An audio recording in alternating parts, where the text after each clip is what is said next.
Hello viewers, আমরা এখন কথা বলবো এক ভাইয়ের অনুরোধের কারণে।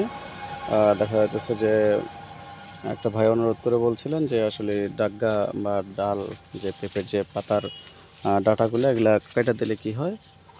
তো এটা আসলে আমরা একটা জিনিস বলবো যে সেটা হচ্ছে যে পাতাটা আমরা না ভাঙা দেওয়াটাই উত্তম। কারণ একটা হাতের অংশ, একটা আঙ্গুল, এটা যদি দেখা যায় কেটে দেওয়া হয় তাহলে হয়তো বা যেরকম দেখা যায় মানে মানুষটা একটু আওড়া যায় বা একটু ব্যথাগ্রস্ত হয় এবং শরীরটাও কিন্তু একটু খারাপ হয়ে যায় এরকম। তো সেম আসলে গাছের ডাঁটা এবং পাতা যখন ভাঙা হয়, কাটা হয়, তখন কিন্তু আসলে সেম গাছেরও এরকম একটা ঝঙ্কট যেতে পারে। তো সেজন্য আমরা একটা জিনিস খেয়াল করব যে যখনই যে পেঁপের গাছের ডাঁটাগুলো থাকে, ডাঁটাগুলো যখন বেশি হবে তখন নিচ থেকে দেখা যায় যে এমনিতেই হলুদ হয়ে দুই চারটা পড়ে যাবে, এটাই ঠিক আছে। আর দেখা যাচ্ছে যখন পাতা যদি কেউ মনে করেন যে ভেঙে দিলে ভালো হবে, তা কখনো করবেন না। তো দেখা যাচ্ছে যে পাতা ভেঙে দিলে আসলে অনেকটাই ক্ষতি হয়। তো যে ভাই আমাকে প্রশ্ন করেছিলেন, আমি ওই ভাইকে বলবো যে হ্যাঁ ভাই, আমরা কখনো পাতা ডাঁটা ভাঙবো না এবং ডাঁটা কাটবো না। আর ডাঁটা কাটা দিলে দেখা যায় ফলে আমাদের আরেকটাই সমস্যা হয়ে যায়, ফলে ফলন হয়তো গাছটা একটু ঝটকে যায় এবং দেখা যাচ্ছে যে যেই পরিমাণ আসলে আবহাওয়া বা ফলে টানা এরকমভাবে টানতে পারে না। তা সেজন্য আমরা বলবো যে আসলে আমরা যখনই যে জিনিসটা আলোচনা করি সেই জিনিসটাই দেখবো যে আমরা কখনো পেঁপের ডাঁটা কাটবো না।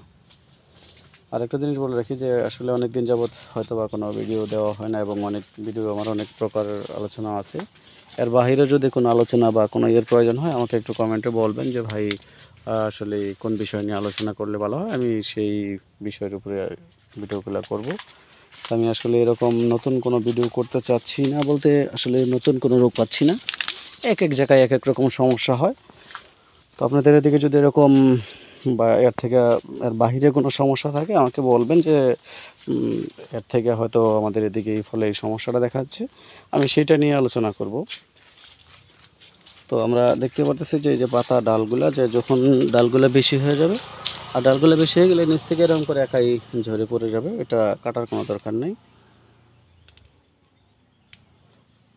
এটা হচ্ছে আলোচনা। আর মধ্যে দেখা যায় যে যদি আরও কোনো ভাই কোনো এর বাহিরে কোনো জিনিস থাকে, আপনারা আপনাদের এই ক্ষেতে বা কোনো সমস্যা থাকে, সেটা নিয়ে আমাকে বলে দিবেন যে ভাই এই বিষয় নিয়ে আলোচনা করার জন্য। তো সকলকে ধন্যবাদ। তারপরে একটা কথা বলি, অনেক দিন আসলে ভিডিও করা হয় না, কিন্তু যে সকল ভাইয়েরা আমার ভিডিওগুলো ফলো করতেছেন বা দেখতেছেন, তাদের সুস্বাস্থ্য কামনা করি এবং তাদেরকে একটা অনুরোধ করবো, আপনাদের যদি এর বাইরে কোনো প্রশ্ন থাকে বা থাকে আমাকে বলবেন, আমি সেই অনুরোধে সেই ইয়ের উপরে আপনাদেরকে ভিডিও করে পাঠাবো, আপনারা দেখে উপকৃত হন। এটাই আমার আলোচনা। আর যে সকল ভাই এবং বোনেরা আমার দেশ এবং দেশের বাইরে থেকে ভিডিওগুলো দেখছেন তাদেরকে ধন্যবাদ জানাই। শেষ করছি।